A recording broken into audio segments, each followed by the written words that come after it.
The security monitor blinked, then went black. William reached out instinctively, tapping the side of the screen with 2 fingers. Once.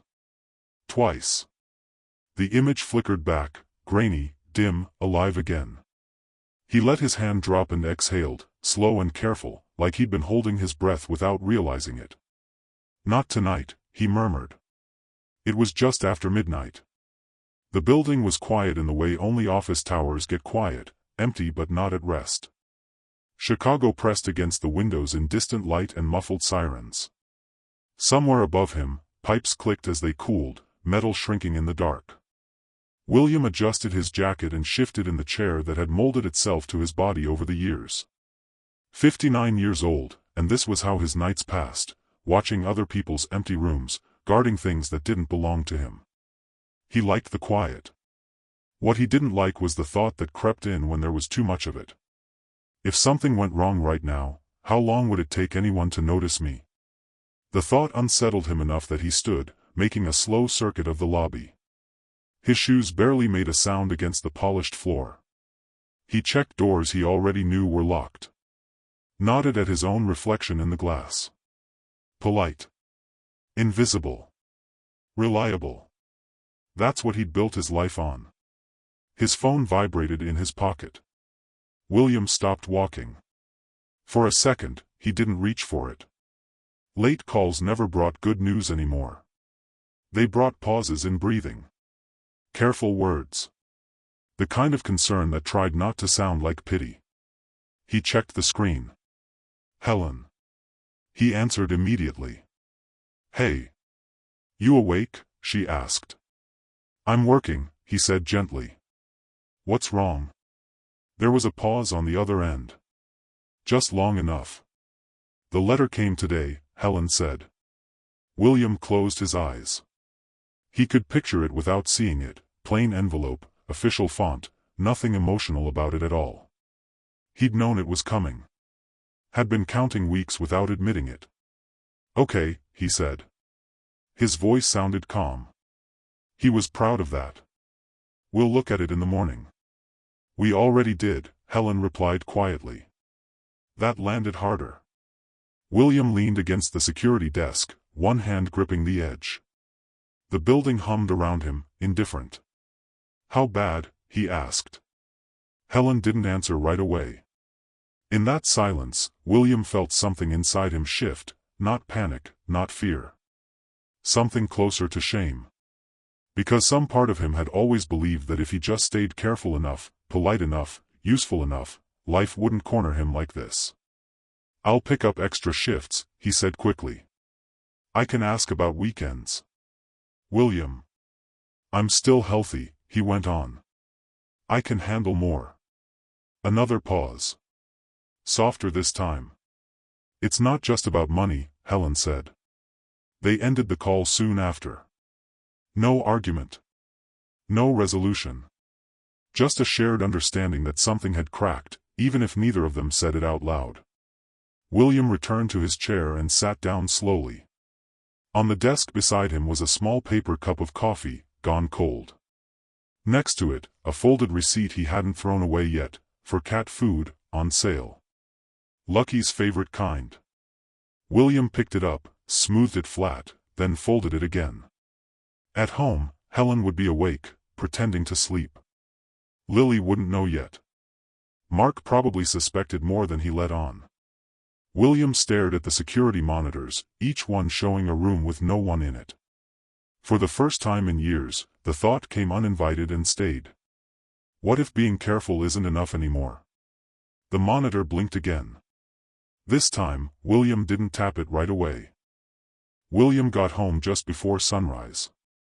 The apartment was quiet in a way that felt intentional, as if the walls were trying not to wake anyone.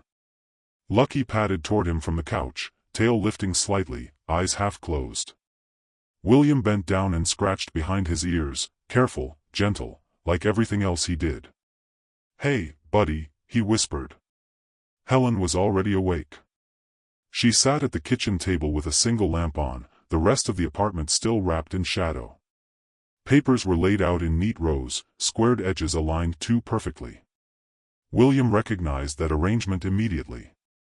Helen only did that when she was trying to stay calm. "You didn't wake Lily or Mark," William said. "They're asleep," Helen replied. "And they don't need this before work." William nodded and sat across from her. The chair creaked softly under his weight. He noticed how his body always announced itself now, knees, back, shoulders, like time leaving receipts behind. Helen slid the first paper toward him. The same letter he'd imagined. Rent increase. New total. Effective next month. William read it slowly, even though the numbers punched through him on first glance. His mind started rearranging things automatically: overtime, skipped meals, delayed prescriptions. Habits formed over decades. "I can take extra nights," he said. "Ask about weekends." Helen didn't argue. That scared him more than if she had. "William," she said quietly, "you already live at work." He looked down at his hands. They were steady. They always were. That had been his strength. His proof. "When did steady stop being enough?" he asked. Helen's expression softened, then tightened again. "When the world stopped caring." She reached for another envelope and placed it between them. Different logo. Thicker paper. "A buyout offer," she said. "The building's being sold." William's breath caught. "Sold? Developers. Luxury remodel. They want us out by the end of the year." He scanned the letter quickly. The payout amount sat there, cold and precise. Not enough to start over. Too much to ignore. "So this is it," William said. "Stay and bleed slowly. Or leave and hope." Helen nodded. "That's what it feels like." Lucky jumped onto the table, sniffed the papers, and sat squarely on top of them, tail curling around his paws. William almost smiled. Almost. He reached out and rubbed the cat's head. "Even he knows we're stuck." Helen covered William's hand with hers. Her fingers were warm. Familiar. "We can't keep waiting for things to stabilize," she said. "They're not going to." William leaned back in his chair, staring at the ceiling. All his life, he had believed patience was a form of faith. That if you endured long enough, something would eventually ease. Now he wasn't so sure. Because patience, he was beginning to realize, could start to look a lot like fear. And whatever came next would demand a choice he had spent years avoiding. William didn't tell Helen about the call right away. It came the next evening, halfway through his shift, while he was standing by the loading dock watching snow gather in thin, uneven lines along the concrete. His phone vibrated once. Unknown number. Chicago area code.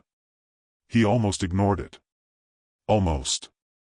"William Garcia?" a man asked when he answered. "Yes. This is Thomas Reed.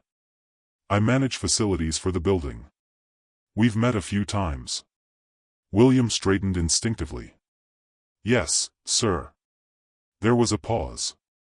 Not awkward. Measured. "I wanted to talk to you before anything becomes official," Reed said. "Off the record." William's stomach tightened. "About the sale?" "Yes." "About you." That single word landed heavier than all the letters on the kitchen table. "You've worked here a long time," Reed continued. "Never had a complaint. You know the building better than anyone." William waited. Years of night work had taught him that silence often made people say more. "When the new owners take over," Reed said, "most of the security staff will be replaced. Private firm. Younger guys." William felt the familiar, dull pressure behind his ribs. "I understand. But," Reed added, "there will be one exception." William's breath caught. "They want someone permanent during the transition. Someone the tenants already trust. Someone invisible enough not to make waves." Invisible. The word stung more than it should have. "It's temporary," Reed said. 6 months, maybe a year. Contract work. Better pay. No benefits. William closed his eyes briefly. Better pay. No benefits. Another trade. Another short-term solution with a long shadow. I can't promise anything, Reed finished. But if you're interested, I'll put your name forward. William looked out at the loading dock. At the snow. At his reflection in the dark glass. Yes, he said finally. I'm interested. They hung up. The dock felt colder. That night, William sat alone in the break room long after his shift ended. A vending machine hummed. Someone had left a coffee cup behind, half full and forgotten. He thought of Helen's careful rows of paper. Of Lily quietly paying for groceries. Of Mark saying everything was fine with a little too much force. And then the other thought surfaced, the one he hadn't voiced in years. The emergency fund. Not the one Helen knew about. The small account his mother had left him. Money he'd promised himself he'd never touch. Not unless things were truly desperate. If he took the contract and dipped into that fund, they could survive the transition. Maybe even move somewhere cheaper. Quieter. But once it was gone, it was gone. At home later, Helen noticed the change immediately. You're thinking too loudly, she said. William almost smiled. He told her about the call. About the contract. About the uncertainty. And the fund? Helen asked softly, already knowing. William nodded. They sat together in the dim living room while Lucky slept between them, unaware of the weight hovering in the air. So, Helen said, we trade security for time. William stared at the floor. That's all I've ever done. Helen reached for his hand. Then maybe this time, we use the time differently. William squeezed her fingers. Outside, snow continued to fall, quiet, relentless. And for the first time, William understood that standing still was no longer neutral. It was a choice. And it was costing him more than he could afford. The break came quietly. No announcement.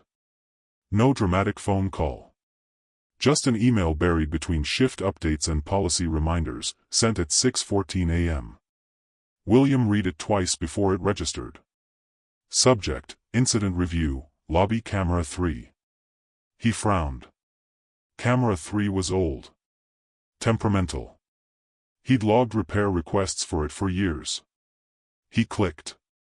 The message was short. Formal. It said there had been a review of archived footage connected to a recent insurance audit. It said his name had come up. It said someone would like to speak with him before the findings were finalized. Before.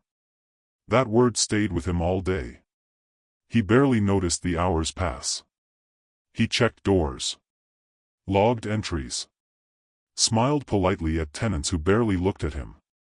All the while, his mind replayed a memory he hadn't touched in years.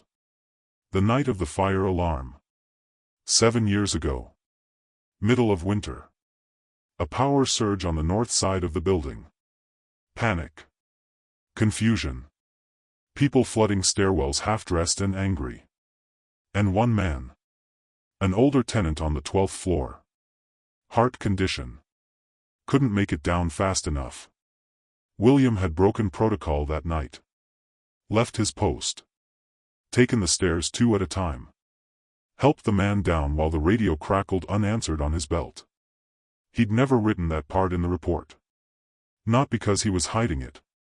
Because he'd been afraid that doing the right thing might cost him the job he couldn't afford to lose. Now, years later, the camera footage had resurfaced. William sat across from 2 people in a small conference room that smelled faintly of toner and coffee. A woman from corporate security. A man from the insurance firm.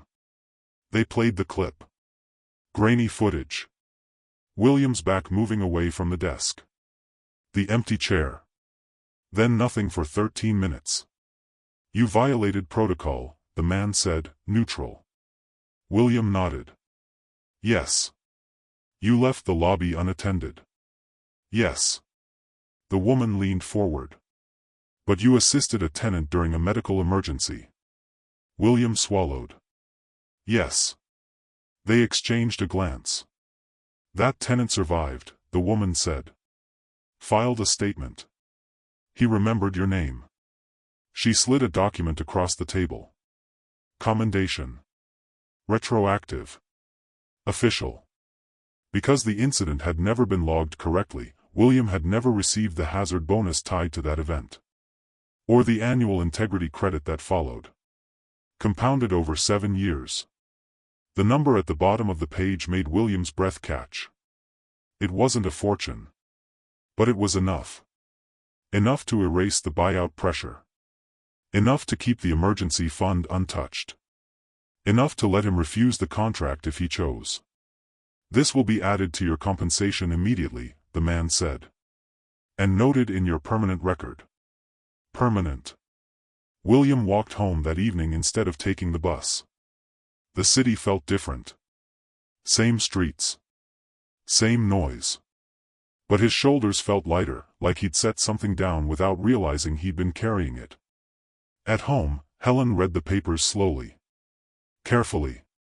You never told me, she said. I didn't think it mattered, William replied. Helen looked at him then, eyes shining. It always mattered. That night, William slept deeply for the first time in months. And for the first time, the future didn't feel like something he had to survive. It felt like something he could finally choose. William didn't celebrate. That surprised everyone, including himself. The money arrived exactly when they said it would. No ceremony. No call. Just numbers changing on a screen that had never once cared about how hard he'd worked to make them change. William looked at it once. Then closed the laptop. Instead of quitting, he finished out the month. He showed up early. Logged every detail. Held doors for tenants who barely noticed. Said goodnight to cleaning staff who did. He did it not because he had to, but because he wanted the ending to match the effort that came before it. Helen noticed the difference first. You're standing straighter, she said one evening as they washed dishes together. William thought about that. I don't feel like I'm bracing anymore. They declined the buyout. Stayed in the apartment.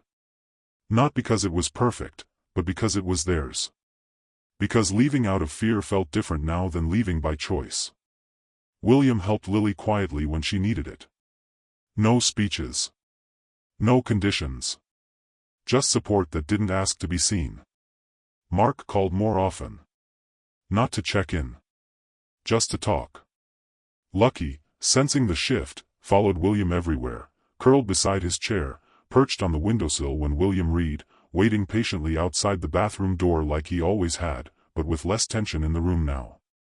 On his last official night shift, William stood alone in the lobby long after midnight. He turned off the monitors one by one. Listened to the building settle. Ran his hand along the edge of the desk where he'd spent so many invisible hours. He didn't take a souvenir. At home, William found the folded rent notice in a drawer. He unfolded it carefully, then tore it once, clean, precise. Not in anger. In acknowledgement. Later, he and Helen sat by the window as the city lights flickered below. Chicago breathing. Alive. Indifferent.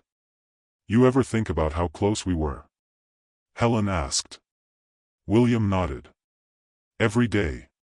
And I'm glad I didn't confuse patience with fear. Helen leaned against him. William watched the street below, the same one he'd walked past 1,000 times without realizing it had been holding him up the whole time. Faith, he understood now, hadn't saved him by making life easier. It had saved him by keeping him honest long enough for the truth to surface. William Garcia had never been loud. Never been seen. But he had been steady. And in the end, that was enough.